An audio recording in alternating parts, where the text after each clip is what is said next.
wabarakatuh. Perkenalkan, nama saya Novia Fitriani dengan NIM 2406111672. Di sini saya akan mempresentasikan tentang PRA yang diampu oleh Bapak Meki Herlon, SPMSI.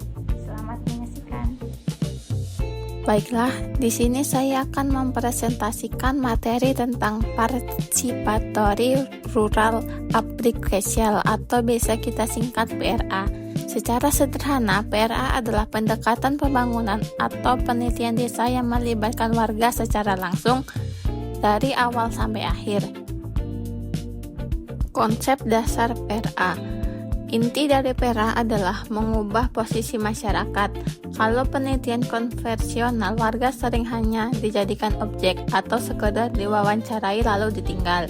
Di PRA, warga adalah subjek utama atau pelaku aktif. Ada 4 hal yang dilakukan secara mandiri, yaitu yang pertama, mengumpulkan informasi. Warga sendiri yang mendata kondisi desa mereka. Yang kedua, menganalisis masalah. Warga berdiskusi secara tahu akar masalahnya. Ketiga, mencari solusi. Warga menentukan sendiri apa kebutuhan prioritas mereka. Dan yang keempat, mengambil tindakan. Warga merencanakan tindakan nyata untuk desa mereka. Selanjutnya, prinsip utama PRA. Agar PRA berjalan dengan benar, ada 3 prinsip utama yang harus dipegang. Yang pertama, masyarakat sebagai pelaku utama. Peneliti di luar hanya bertindak sebagai pendamping. Yang kedua, pengalihan peran. Biarkan warga yang melakukan presentasi, membuat bagan dan menyusun rencana. Yang ketiga, kesadaran dan evaluasi diri. Sebagai fasilitator, kita harus menekan ego, menyadari bias pribadi, dan mau belajar dari kearifan lokal warga. Teknik lapangan, ruang, dan musim. Sekarang kita masuk ke teknik lapangan.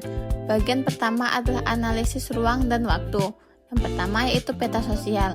Warga menggambar sendiri peta desanya, mana area pemukiman, mana lahan pertanian, dan bagaimana interaksi sosial warga di sana.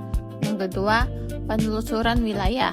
Berjalan menyusuri desa bersama tokoh lokal untuk melihat kondisi real di lapangan.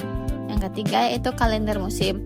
Membuat matriks bulanan untuk melihat pola tanam, musim hujan atau kemarau, siklus kerja, hingga periode di mana warga mengalami krisis pangan. Selanjutnya, penelusuran wilayah. Mari kita lihat lebih detail tentang penelusuran wilayah. Caranya adalah berjalan menyusuri garis lurus dari ujung ke ujung desa bersama petani atau tokoh lokal. Lalu kita catat kemiringan tanah, ketersediaan air, jenis tanaman unggul, hingga potensi bencana seperti erosi atau banjir. Lalu hasilnya, semua data digambar dalam bentuk profil potongan melintang atau diagram Tansek yang memperlihatkan zona pemukiman, sawah, kebun, hingga hutan. Selanjutnya, teknik lapangan, sosial, dan analisis. Selain analisis wilayah, ada juga teknik analisis sosial. Yang pertama, diagram Venn digunakan untuk melihat hubungan antar lembaga di desa. Lingkaran yang lebih besar berarti perannya lebih penting, dan posisi yang makin dekat menunjukkan hubungan yang makin erat dengan warga. Yang kedua, walking ranking atau tingkat kesejahteraan. Pengelompokan status ekonomi warga berdasarkan kriteria yang dibuat warga sendiri, bukan indikator kaku dari luar. Ini membuat bantuan sosial atau program pemberdayaan jadi lebih tepat sasaran. Yang ketiga, pohon masalah. Alat untuk memetakan sebab akibat.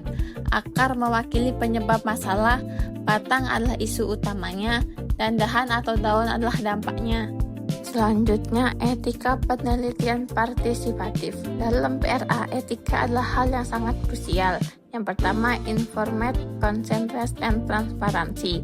Wajib menjelaskan tujuan kegiatan secara jujur dan pendapat persetujuan warga tanpa paksaan. Overhensif atau kepemilikan pengetahuan.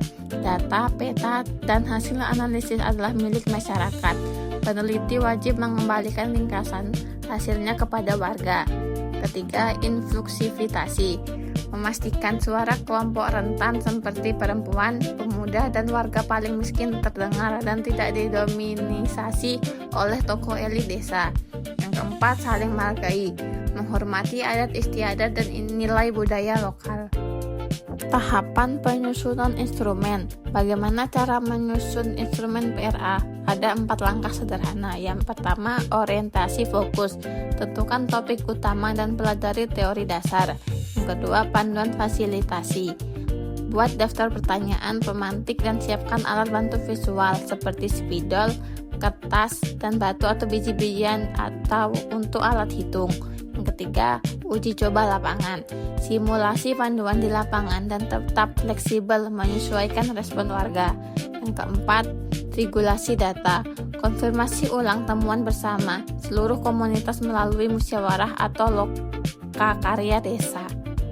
Matriks 4 alat utama PRA. Yang pertama, peta sosial dan transek untuk memahami kondisi tata guna lahan dan batas wilayah.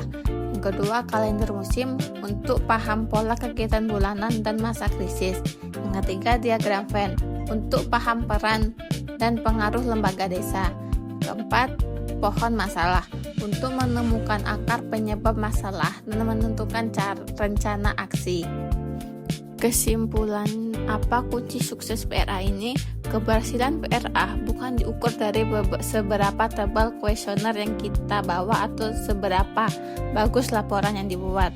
Keberhasilan PRA diukur dari sejauh mana warga desa secara mandiri mampu menganalisis masalahnya sendiri dan menyusun rencana aksi yang berkelanjutan. Demikian presentasi dari saya mengenai PRA. Terima kasih atas perhatian. Saya ucapkan terima kasih. Wassalamualaikum warahmatullahi wabarakatuh.